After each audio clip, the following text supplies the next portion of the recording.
Hello my friends. तो कैसे हो आप सब बढ़िया। तो आज करंट अफेयर के एक नए एपिसोड में आप सभी का स्वागत है और आज हमारा 70 नंबर का एपिसोड है। तो अगर आप पीछे का नहीं देखें तो जा करके उसको देखिए, देखने के बाद अपनी कॉपी में नोट करिए, नोट करने के बाद रिवीजन करिए और तब आपको सक्सेस मिलेगी जिसकी भी आप चाहत रखते हैं। तो आज हमारा, तो आइए देखते हैं पहला क्वेश्चन क्या है। फर्स्ट क्वेश्चन कि in which conference was the UNESCO report on education and nutrition released. शिक्षा और पोषण पर यूनेस्को की रिपोर्ट किस सम्मेलन में जारी की गई। मतलब शिक्षा और पोषण पर अभी ने, तो सबसे पहले तो क्वेश्चन आपको यही बनेगा कि ये जो रिपोर्ट है एजुकेशन एंड न्यूट्रिशन, तो ये रिपोर्ट जो है रिलीज किसने किया है। तो सबसे पहले रिलीज तो किया यूनेस्को ने, ठीक है। और ये किस सम्मेलन में जारी किया, मतलब कौन सा सम्मेलन ऐसा हो रहा था वहां पे जारी किया गया। तो ये जारी किया गया न्यूट्रिशन डेवलपमेंट समिट। जारी कहां किया गया, न्यूट्रिशन डेवलपमेंट समिट हो रहा था और वहीं पे ये रिपोर्ट को जारी किया गया। देख लेते हैं डिस्क्रिप्शन में क्या है। यूनेस्को कुछ इंपॉर्टेंट है। UNESCO report education and nutrition क्या है। पहले रिपोर्ट का, तो पहले नाम, रिपोर्ट का टाइटल कभी कभी पूछ लेता है आपसे कि रिपोर्ट का टाइटल क्या है। तो रिपोर्ट का टाइटल है education and nutrition, education and nutrition learn to eat well. Well was presented in France. कहां प्रेजेंट हुआ ये, तो यहां से भी कुछ कि ये हुआ कहां था, तो हुआ था फ्रांस में। जैसा कि बता दें आपको, यूनेस्को का जो हेड क्वार्टर है वहां, वो भी कहां है, फ्रांस की राजधानी पेरिस में है। It urged government to improve access and nutritional quality of school meal. School meal मतलब कि जो स्कूल में भोजन दिया जाता है उसमें काफी पोषक वाली जो भोजन है वो दिया जाए, ये उस पर जोर देता है। Globally only 50% of primary student, मतलब पूरे अगर ग्लोबली अगर वैश्विक रूप से बात करें तो ओनली 50% ऑफ प्राइमरी स्टूडेंट के मतलब सिर्फ 50% रिसीव स्कूल मील। 50% ही लोग स्कूल मील रिसीव कर पाते हैं और 27% of these are prepared without advice of nutritionist. मतलब 27% ऐसे हैं जो बिना किसी न्यूट्रिशनिस्ट के माध्यम से के सलाह पर दिया जाता है, बिना इनके सलाह पर। तो ये हो गया आपका 50%, ठीक है। तो यहां से क्वेश्चन क्या बन गया, education and nutrition learn to eat well, और ये हुआ कहां, फ्रांस में।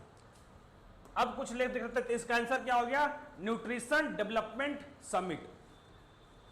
अब यूनाइटेड नेशन जनरल असेंबली पता है, ऑप्शन देख लेते हैं। यूनाइटेड नेशन जनरल असेंबली आपको पता होगा, 1 of 6, total 6 organ, United nation के 6 ऑर्गन है और उस 6 ऑर्गन में से यूनाइटेड नेशन जनरल असेंबली एक ऑर्गन है। तो आपको पता है यूनाइटेड नेशन कब बना, तो 24 अक्टूबर 1945 को। हेडक्वार्टर कहां है, न्यूयॉर्क। G20, अगर हम G20 बात कर लें तो G20 जो कब बना, तो G20 बना 1999 में।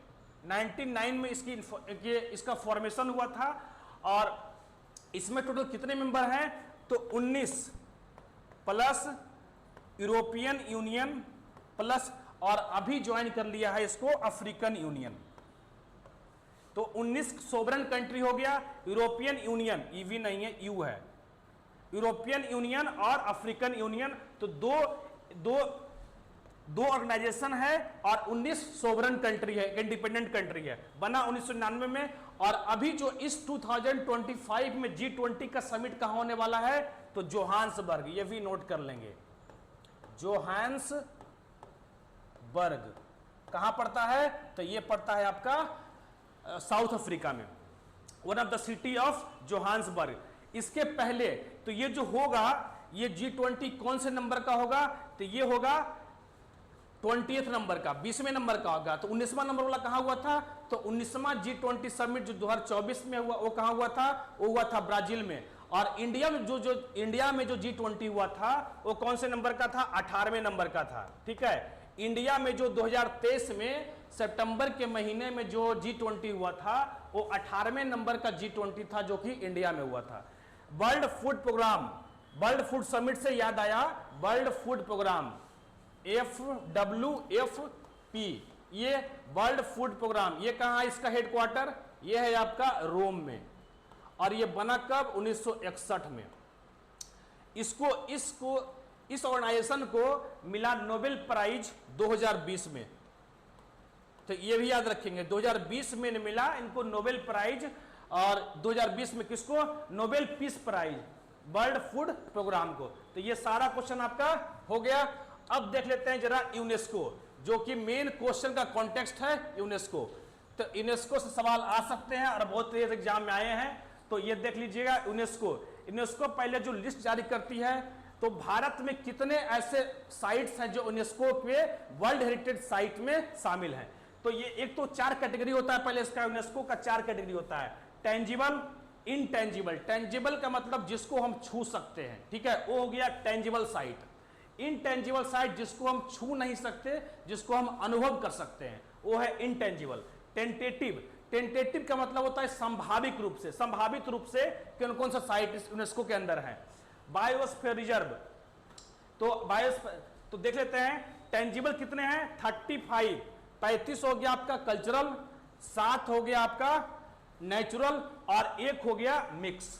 43 अभी जो 43वां साइट है यूनेस्को के टेंजिबल साइट में जो 43 नंबर का है, यह है क्या, मोइदम, जो कि ग्रेव यार्ड है एहोम किंगडम में। कहा ये, असम में है।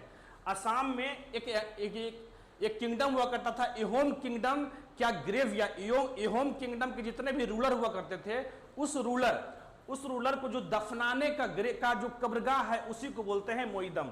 42 हो गया होयसल टेम्पल, जो कि कर्नाटक में है। 41वें नंबर का हो गया शांति निकेतन, और 40वें नंबर का हो गया धौलावीरा, जो कि one of the sites of Indus valley civilisation, जो कि गुजरात में है। इनटेंजिबल की बात करें तो इनटेंजिबल जिसको हम छू नहीं सकते, जैसे कि कोई फेस्टिवल है, कोई कल्चरल फेस्टिवल, जैसे कि देखो एग्जांपल में बताया कि 2017 में कुंभ एक मेला, कुंभ क्या है, कुंभ मेला है, तो उसको हम अनुभव कर सकते हैं, उसको कुंभ को छू नहीं सकते। तो ये हो गया कुंभ। 2021 में इंक्लूड हुआ, टोटल इंटेंजिबल 15 है, तो 15 में से 17 में कुंभ मेला इंक्लूड किया गया, और 21 में इंक्लूड किया गया था दुर्गा पूजा ऑफ कलकत्ता। कलकत्ता जो दुर्गा पूजा होता है वो 21 में इंक्लूड हुआ, और 2023 में इंक्लूड हुआ गरबा। गरबा मतलब गुजरात का एक फोक डांस है गरबा, वही। तो लास्ट जो इनटेंजिबल साइट है भारत का कौन सा है, गरबा है, ठीक है। अगला देखते हैं टेंटेटिव में टोटल 62 है, अभी 5-6 रिसेंटली इंक्लूड किया गया है, तो 6 अभी 10 दिन पहले इंक्लूड हुआ है, और ये 6 को इंक्लूड करने के बाद टोटल जो भारत में टेंटेटिव लिस्ट में यूनेस्को के टेंटेटिव लिस्ट में है, वो कितने हैं, 62 है। और 62 में ये जो है, ये आपके कांगड़ वैली, और अभी जो 6 रिसेंटली इंक्लूड हुआ है, उसमें से एक नेशनल पार्क को इंक्लूड किया गया, जो कि छत्तीसगढ़ में है, कांगेर वैली नेशनल पार्क, इसको भी इंक्लूड किया गया है। और बाकी रिसेंटली भी 6 को इंक्लूड किया गया है, और टोटल कितना हो गया अब, 62। तो ये नंबर भी याद रखेंगे, कभी कभी नंबर भी आपसे पूछ लेता है। बायोस्फीयर रिजर्व की बात करें अगर, तो बायोस्फीयर रिजर्व कितने हैं, टोटल 12। टोटल ऐसे बायोस्फीयर रिजर्व भारत में कितने हैं, 18 है। बायोस्फीयर रिजर्व भारत में कितने, 18 है। 18 में से जो 12 है वो यूनेस्को के यूनेस्को के जो हेरिटेज साइट है, बायोस्फीयर रिजर्व का हेरिटेज साइट है, यूनेस्को में इंक्लूड किया गया है, जो है 12। फर्स्ट कौन है, नीलगिरी, और 12वां कौन है, पन्ना, ठीक है। जो अभी रिसेंटली इंक्लूड हुआ है बायोस्फीयर रिजर्व यूनेस्को में, वो है 12वां पन्ना, जो कि मध्य प्रदेश में है, और पहला था नीलगिरी। तो इसको अपनी कॉपी में बेहतरीन तरीके से नोट कर लेंगे, यहां से आने वाले एग्जाम में क्वेश्चन 100% बनेंगे, ठीक है। चलिए तो नेक्स्ट देखते हैं। Which ministry recently released a report related to India's defence export. किस मंत्रालय ने हाल ही में भारत के रक्षा निर्यात से संबंधित रिपोर्ट जारी की है।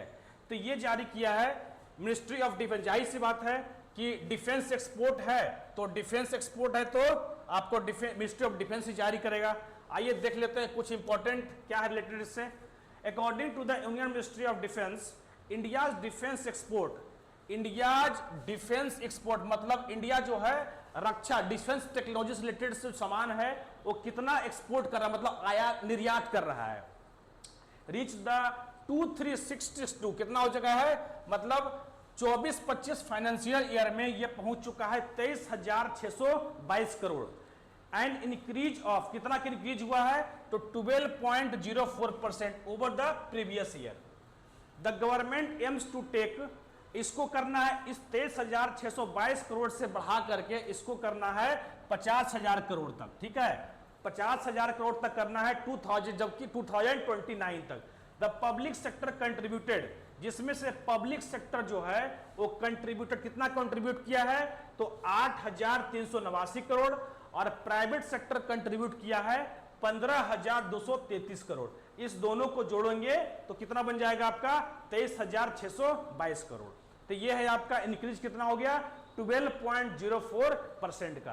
किसने जारी किया, तो डिफेंस मिनिस्ट्री की ये रिपोर्ट जारी किया गया, ठीक है। चलिए आइए नेक्स्ट देखते हैं।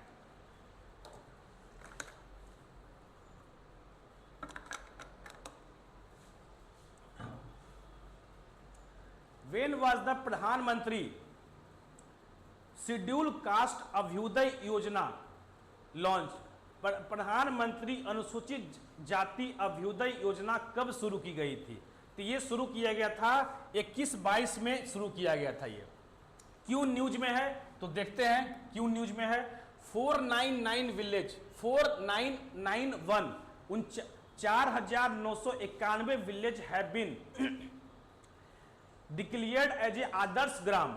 आदर्श ग्राम ये क्या है, under the Pradhan Mantri schedule caste Abhyuday योजना।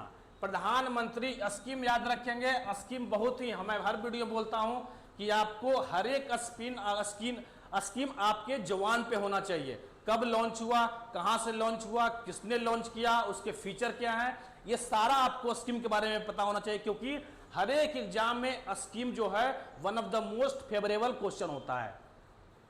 शेड्यूल कास्ट अभ्युदय योजना इन द ईयर 2024 to 20, मतलब कि आदर्श, इसके अंदर आदर्श ग्राम है। आदर्श ग्राम कहने का मतलब ये कि socio economic development of village, मतलब गांवों की जो है सामाजिक और आर्थिक विकास जो जिसका हो चुका है वही है आपका Adarsh Gram.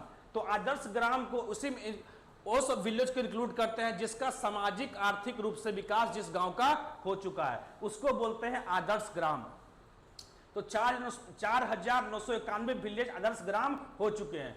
The scheme was launched in 2021 to 22 which aims to socio-economic development of SC community. So far 11,076 11,076 village have been declared as a Adarsh Gram.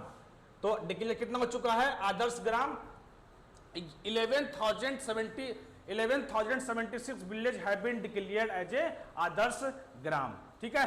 तो ये हो गया आपका प्रधानमंत्री शेड्यूल कास्ट अभ्युदय योजना के बारे में। कब लॉन्च हुआ, तो लॉन्च हुआ 21-22। एटलीस्ट आपको लॉन्च डेट तो पता ही होना चाहिए। When is the World Health Day celebrated? विश्व स्वास्थ्य दिवस कब मनाया जाता है, तो कब मनाया जाता है, तो अभी अभी मनाया गया है, 7 अप्रैल को मनाया जाता है। क्यों मनाया जाता है, क्योंकि 7 अप्रैल 1948, 7 अप्रैल 1948 को किसकी स्थापना हुई थी, तो WHO वर्ल्ड हेल्थ ऑर्गेनाइजेशन की स्थापना हुई थी, और इसी उपलक्ष्य में वर्ल्ड हेल्थ डे मनाते हैं। तो WHO कहाँ हेडक्वार्टर, तो ये आपको पता ही होगा, नहीं पता है तो पता कर लीजिए, जेनेवा। और ये WHO के जो अभी चीफ हैं, बहुत दिनों से हैं, कोरोना के भी पहले से टाइम से हैं ये, और ये है टेड्रोस, जो कि अफ्रीकन कंट्री से आते हैं, Tedros Adhanom,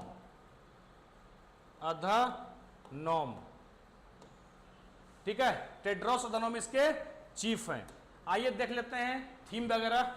world health day celebrated 7 April and the theme क्या है इस साल का, हेल्थ बिगनिंग होपफुल फ्यूचर। क्या है, हेल्थ बिगनिंग्स। कभी कभी थीम पूछ लेता है तो थीम आप याद रखेंगे, health beginnings hopeful future which focuses on the maternal and newborn health. This is the start of year long campaign of WHO. चलिए इतना ही काम से चल जाएगा आपका कि थीम क्या है, तो हेल्थ बिगिनिंग्स होपफुल फ्यूचर। बाकी ये आप याद रखिएगा, 1948 WHO जेनेवा, और इसके जो चीफ है वो टेड्रोस अधनोम है। Next when was the Indira Gandhi national centre of for the arts established? Indira Gandhi राष्ट्रीय कला की स्थापना कब हुई? तो ये हुई आपकी 1985 में। न्यूज में क्यों है? तो हम देखते हैं न्यूज में क्यों है। इंडियन फिल्म, देखो एक भारतीय फिल्म है स्ट्रीम स्टोरी, एक इंडियन फिल्म है स्ट्रीम स्टोरी, वाज इसको अवार्ड दिया गया है special mention intangible cultural heritage award the cinema do reel film festival in Paris. देखो एक फिल्म फेस्टिवल हुआ पेरिस में और उसमें एक भारतीय फिल्म स्ट्रीम स्टोरी को एक अवार्ड दिया गया। अवार्ड का नाम था special mention intangible cultural heritage award 2025। कहाँ दिया गया? ये पेरिस में दिया गया। और the film is made by, तो अब न्यूज में इसलिए है Indira Gandhi national centre for art कि ये जो फिल्म है, ये फिल्म स्ट्रीम स्टोरी जो है Indira Gandhi national centre of arts के द्वारा ये बनाया गया है। तो एंड बेस्ड ऑन, किस पे बेस्ड है ये? तो based on Himachal tradition irrigation system. देखो हिमाचल में एक इरिगेशन सिंचाई का जो एक परंपरागत तरीका है हिमाचल में, और उसको बोलते हैं कूल। तो यहां से आपको स्टैटिक क्वेश्चन बन सकता है कि कूल क्या है? कूल एक इरिगेशन सिस्टम है कूल, इसको भी कूल ही पढ़ते KUHL। तो इरिगेशन सिस्टम ये किस स्टेट का है? तो ये है हिमाचल प्रदेश का। तो यहां से स्टैटिक भी क्वेश्चन भी बन सकता है। The film present folk wisdom and the water management in poetic form. तो समझ में आ गई क्यों न्यूज में है? तो इंदिरा IGNCA के द्वारा ये फिल्म को बनाया गया है। और ये फिल्म किस पे बेस्ड है? तो Himachal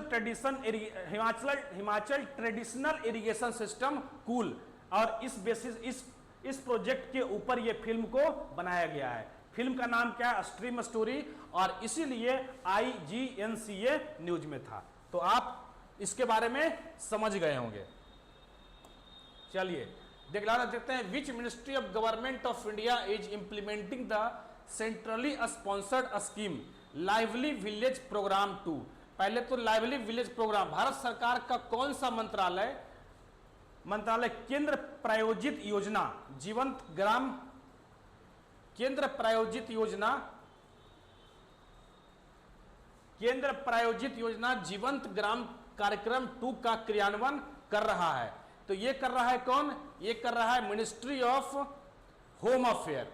ministry of home affair के द्वारा ये कार्यक्रम किया जाए। Option number A. सबसे पहले इसी को बोलते हैं वाइब्रेंट विलेज। लाइवली की जगह आप वाइब्रेंट भी कर सकते हैं, वाइब्रेंट विलेज। ठीक है, देखते हैं।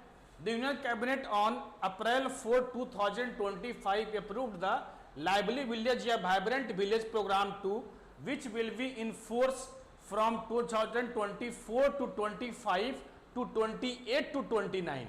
मतलब 24-25 से इसको 28 का टाइम पीरियड क्या है इसका? 24-25 से लेकर के 28-29 तक है। The scheme is fully funded by the centre. मतलब ये स्कीम जो है पूरी तरीके से सेंट्रल गवर्नमेंट, मतलब इसमें इस स्कीम में जो भी पैसा लगना है वो पूरी तरीके से सेंट्रल गवर्नमेंट देगा, उसमें स्टेट गवर्नमेंट कंट्रीब्यूट नहीं करेगा। तो कितना गवर्नमेंट ऑफ कॉस्ट 6839 करोड़ कितना दिया है? एक मिनट, 63 कितना दिया है? 6839 करोड़ ये प्रोजेक्ट कॉस्ट है। The nodal ministry is union ministry of home affair. It includes, इसमें 17 स्टेट, मतलब 17 स्टेट और इसमें 2 यूटी भी शामिल हैं, किसको? लद्दाख और जम्मू एंड कश्मीर, दोनों यूटी भी इसी में शामिल है। तो टोटल 17 स्टेट है यूटी को मिला करके। And union territories. The union cabinet on April approve the lively village. तो ये लाइवली विलेज प्रोग्राम 2 है। तो अगर इसका हम बेस आधार जाने तो पहला कब लॉन्च हुआ था? तो देख लेते हैं। Vibrant village programme, vibrant village programme launch कब हुआ था? तो ये लॉन्च हुआ था 10 अप्रैल 2023 को। कब लॉन्च हुआ? याद रखेंगे। बच्चे करते क्या हैं कि आप सिर्फ डेट याद रखते हैं, आप सिर्फ ईयर याद रखते हैं, डेट याद नहीं रखते। कभी कभी आपसे डेट भी पूछ लिया जाता है। जैसे हिस्ट्री में क्या है हिस्ट्री में आपका ईयर से काम नहीं चलता, आपको डेट भी याद रखनी होगी, तभी माना जाएगा कि आपको हिस्ट्री आती है। हिस्ट्री मतलब डेट के मतलब हिस्ट्री कुछ नहीं है। तो उसी तरह से स्कीम का आपका एग्जैक्ट डेट आपको पता होना चाहिए, सिर्फ ईयर से काम नहीं चलने वाला है। तो आपको डेट भी याद रखनी है, इसलिए मैं हर एक वीडियो में एग्जैक्ट डेट भी बताता हूं कि कभी कभी आपसे डेट पूछ लिया गया तो क्या करोगे, ईयर से काम नहीं चलेगा, आपको डेट भी याद रखनी है। तो 10 अप्रैल 2023 इसके क्या है, इसका मोटिव क्या है, वाइब्रेंट विलेज प्रोग्राम का मोटिव क्या है, सब्जेक्ट क्या है, तो comprehensive development of village lie on the Indo China border, मतलब इंडो चाइना बॉर्डर पर जितने स्टेट हैं और उस स्टेट में जितने भी विलेज हैं, उस विलेज को क्या करना है, कॉम्प्रिहेंसिव डेवलप करना है, मतलब कि पूरी ओवरऑल डेवलपमेंट करना है उस विलेज को, आर्थिक रूप से, सामाजिक रूप से, मतलब बेहतरीन। तो पहले था क्या, वाइब्रेंट विलेज प्रोग्राम जब लॉन्च हुआ तो उस समय था कि जितने भी, जैसे कि इंडो चाइना बॉर्डर पर कौन सा स्टेट है, ये आपका हो गया लद्दाख, उसके बाद उत्तराखंड, हिमाचल, इसके बाद अरुणाचल प्रदेश, सिक्किम। तो पहले जो वाइब्रेंट विलेज प्रोग्राम था उसमें यही स्टेट थे, यही टोटल स्टेट थे 5। यहां पे क्या करना था, कॉम्प्रिहेंसिव डेवलपमेंट करना था। यहां पे जो भी गांव है, यहां मतलब इस स्टेट के बॉर्डर पे, इंडिया चाइना बॉर्डर पे इस स्टेट के जो भी गांव है उसको डेवलप करना था। लेकिन इसको अब इसका दायरा बढ़ा दिया गया है। अब इसको बढ़ा क्या कर दिया गया है, इसको बढ़ाई कर दिया गया है। देखो अब इसमें क्या है, इसमें टोटल कितना है, 17 स्टेट एंड यूनियन टेरिटरी। तो कंफ्यूज नहीं होना है, जब लॉन्च हुआ तो इतने ही स्टेट थे, लेकिन अब कितना है, 17 state and union territory include के डेवलपमेंट की बात की गई। ठीक है, तो ये वाइब्रेंट विलेज प्रोग्राम ये समझ गए होंगे। तो अब कितना, पहले कितना था, लद्दाख, यूके, हिमाचल, आंध्र प्रदेश नहीं है ये, अरुणाचल प्रदेश है, क्योंकि आंध्र प्रदेश से चाइना का बॉर्डर नहीं लगता। इतना बेसिक समझ आपके पास होगा, मैं ऐसा आशा करता हूं। नेक्स्ट है, which is the first European country to recently announce its withdrawal from the International Criminal Court. ठीक है, बहुत अच्छा क्वेश्चन है ये क्वेश्चन।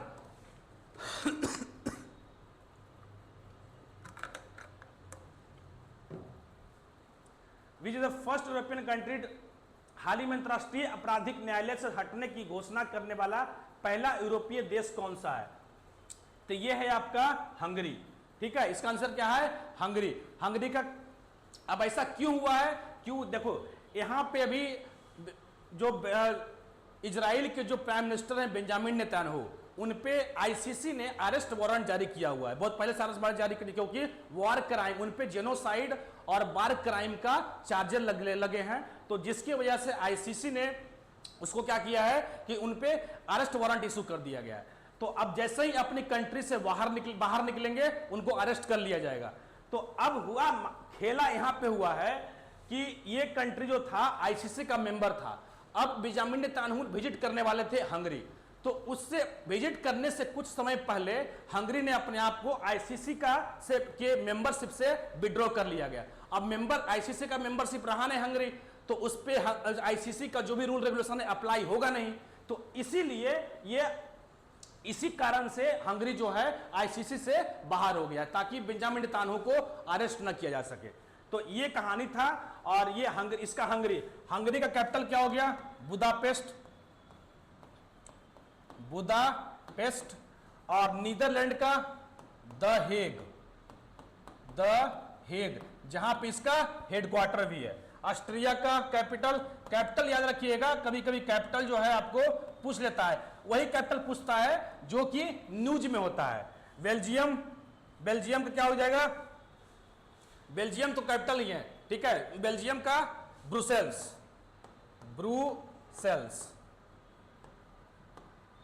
ठीक है, ब्रुसेल्स। अब देख लेते हैं Hungarian prime minister Viktor Orban. पहले तो प्राइम मिनिस्टर कौन है हंगरी का, तो Viktor Orban announce that Hungary is withdrawing from the International Criminal court.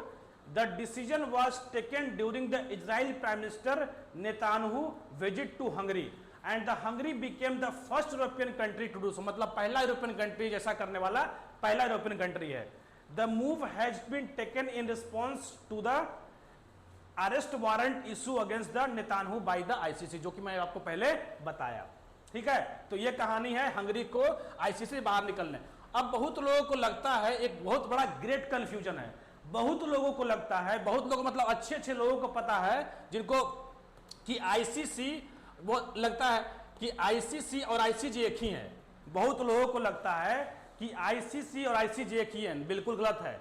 ICC अलग है, तो दोनों, क्योंकि ऐसा इसलिए लगता है कि दोनों का हेड क्वार्टर जो है द हेग में है, दोनों का हेड क्वार्टर सेमी सिटी में है, इसलिए लगता है, लेकिन दोनों अलग अलग हैं। तो अलग अलग कैसे अलग हैं, तो हम देखते हैं कैसे अलग हैं। देखो, एक है आईसीजे और एक है आईसीसी। आईसीजे का मतलब होता है international court of justice, ICC का मतलब होता है इंटरनेशनल क्रिमिनल कोर्ट। आईसीजे जो है वो कब फॉर्म में, इसका फॉर्मेशन जो हुआ था 1945 में हुआ, 1945 में। और ये जो आपको पता होगा यूनाइटेड नेशन का टोटल 6 ऑर्गन है, और उस 6 ऑर्गन में से एक ऑर्गन जो है आपका जुडिशियल ऑर्गन है, और वही जुडिशियल ऑर्गन ये है आईसीजे।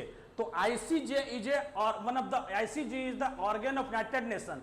आईसीसी यूनाइटेड नेशन का ऑर्गन नहीं है, तो ऑर्गन ऑफ यूनाइटेड नेशन, इसका हेड क्वार्टर कहां है, द हेग में। और एक एडवाइजरी ओपिनियन है, मतलब दो अगर कंट्री आपस में कोई डिस्प्यूट होता है तो उस पर ये एडवाइजरी ओपिनियन, मतलब सलाहकार राय दे सकता है, उस पर एडवाइजरी ओपिनियन दे सकता है। अपील के केस में यहां पे आप अपील नहीं कर सकते हैं, मतलब यहां पे अपील का कोई प्रावधान नहीं है। आईसीसी, अगर आईसीसी की बात करें तो फॉर्मेशन, इसका फॉर्मेशन 1945 में हुआ, लेकिन इंटरनेशनल क्रिमिनल कोर्ट का जो फॉर्मेशन हुआ है वो 2002 में हुआ। किसके द्वारा, तो रोम स्टैट्यूट के द्वारा। किसके द्वारा, तो रोम स्टैट्यूट, इसको याद रखेंगे, ठीक है। रोम स्टैट्यूट का मतलब होता है रूल एंड रेगुलेशन, तो रोम स्टैट्यूट के द्वारा 2002 में इसका फॉर्मेशन होता है। Not a part of United Nation, जी हां, ये यूनाइटेड नेशन का पार्ट नहीं है। हेड क्वार्टर कहां है, तो इसका भी हेड क्वार्टर द हेग हो गया। ये prosecute individuals for the most serious crime, ये किसी भी इंडिविजुअल के खिलाफ अरेस्ट वारंट प्रोसिक्यूट कर सकता है, उस पर केस चला सकता है, उस पर कार्रवाई कर सकता है। ऐसा कि जैसा कि आईसीजे के अंदर नहीं होता है, लेकिन आईसीसी में ऐसा होता है। अभी एक ने सुना होगा आपने कि फिलीपींस के जो फॉर्मर प्रेसिडेंट थे रोड्रिगो, क्या नाम था उनका,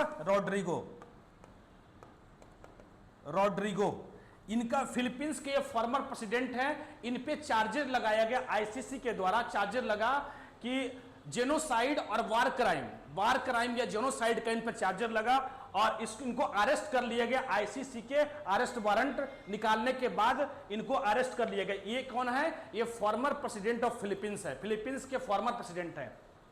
क्या चार्जेज है, तो जेनोसाइड का चार्जेज है, मतलब वार क्राइम का चार्ज इन पर लगा है। लेकिन बहुत लोगों को इन्होंने, मतलब अब एक वार हुआ, वार में बहुत लोगों को इन्होंने कत्ल करवा दिया, बहुत लोगों का मास मर्डर किया गया, ठीक है, इनके टाइम पे। तो अब टोटल तो ये हो गया prosecute individual for the most serious crime, और टोटल मेंबर कितने हो गए 125। इसमें टोटल मेंबर कितने हैं 125। इसमें ऑटोमेटिक जितने भी यूनाइटेड नेशन के मेंबर हैं ऑटोमेटिक इसके आईसीजे के मेंबर होंगे। लेकिन यहां पे जो है टोटल मेंबर 125 है, लेकिन अब हंगरी से बाहर निकल गया। अपील, हाँ जी हाँ बिल्कुल, आप अपील यहां पे कर सकते हैं, मतलब यहां पे अपील फाइल कर सकते हैं। तो ये डिफरेंट है आईसीजे और आईसीसी। तो अब आगे आप कंफ्यूज नहीं होंगे, आईसीजे और आईसीसी से रिलेटेड जो अगर क्वेश्चन आए तो आप इसमें कंफ्यूज नहीं होंगे, मैं ऐसा आशा करता हूं, ठीक है। चलिए नेक्स्ट क्वेश्चन देखते हैं, what is the rank of India in the network readiness index. Network readiness index में भारत का स्थान क्या है, तो यह भारत का स्थान है 36। किस लिए के बारे में है ये, तो देख लेते हैं। India rank 36 in UNCTAD readiness of leading technology index 2024। तो किसके रिलेटेड है ये, तो ये टेक्नोलॉजी से रिलेटेड इंडेक्स है, और कौन निकाला है, तो अंकटाड। अंकटाड क्या है, बात करते हैं उस पर। टेक्नोलॉजी इंडेक्स 2024 डाउन फ्रॉम 48 से कितना हो गया है, पहले 48 था, अब हो गया है 36। It is based on the parameter such as ICT, R&D, ICT मतलब होता है information technology, IT information technology, research and development, industrial capacity and skill, मतलब इसके 4 पैरामीटर क्या क्या है, आईटी है, रिसर्च एंड डेवलपमेंट है, इंडस्ट्रियल कैपेसिटी है एंड स्किल है। ठीक है, India rank 3rd in the R&D, तो यहां से ये भी याद रखेंगे कि R&D में इंडिया का रैंक कितना है, 3rd है, इंडस्ट्रियल कैपेसिटी में 10वां है, while it rank 99 in IT, मतलब कि इंफॉर्मेशन टेक्नोलॉजी में 99 है और ह्यूमन कैपिटल में 113 है। तो ये भी याद रखें, बाकी आपसे नहीं उतना चांसेस नहीं है कि पूछने का, लेकिन फिर भी आप एक बार पढ़ लेंगे इसको कि इंडस्ट्रियल कैपेसिटी में 10 है और R&D में 3rd है और इसके बाद IT में 99 है और ह्यूमन कैपिटल में 113 है। तो अंकटाड की अगर बात कर लें तो अंकटाड जो है ये बनता है आपका 1964 में। इसका पहले फुल फॉर्म क्या होगा, United nation conference on trade and development. क्या फुल फॉर्म है, United nation conference on trade and development. और ये इसका हेड क्वार्टर कहां है, तो ये भी जेनेवा में है। कहां पड़ता है जेनेवा, तो स्विट्जरलैंड में। ठीक है, तो ये हो गया आपका। अभी नोमैड पासपोर्ट इंडेक्स रिलीज किया गया अभी 4-5 दिन पहले। इसमें भारत का रैंक जो है, एक तो हेनले पासपोर्ट है, एक नोमैड पासपोर्ट है। ध्यान रखेंगे ये नोमैड पासपोर्ट है, ये जारी किया गया और इसमें इंडिया का रैंक है 148। अगर पावरफुल कंट्री की बात करें, पावरफुल कंट्री की बात करें तो पावरफुल कंट्री में इंडिया का रैंक है 12। और हैप्पीनेस भी अभी रिलीज हो गया है। हैप्पीनेस में जो भारत का रैंक है 118 हो चुका है। तो ये तीनों किससे रिलेटेड है, ये अभी हाल ही में 10-12 दिन के अंदर ये इंडेक्स जारी हुआ है। तो मैं आपको बता दिया, नोमैड में नोमैड पासपोर्ट 148, पावरफुल कंट्री में 12 और इसमें पावरफुल कंट्री में टॉप पे कौन है, यूएसए है और दूसरे पे चाइना है। हैप्पीनेस 118। ठीक है, तो ये हो गया, इसको भी आप नोट कर लेंगे। तो ये हो गया और इसके बाद ये मेरा लास्ट क्वेश्चन था। तो आई होप आप बहुत अच्छे तरीके से आप चीजों को समझ पाए होंगे। अगर समझ पाए होंगे तो please like share and subscribe करें। Stay tuned, thank you.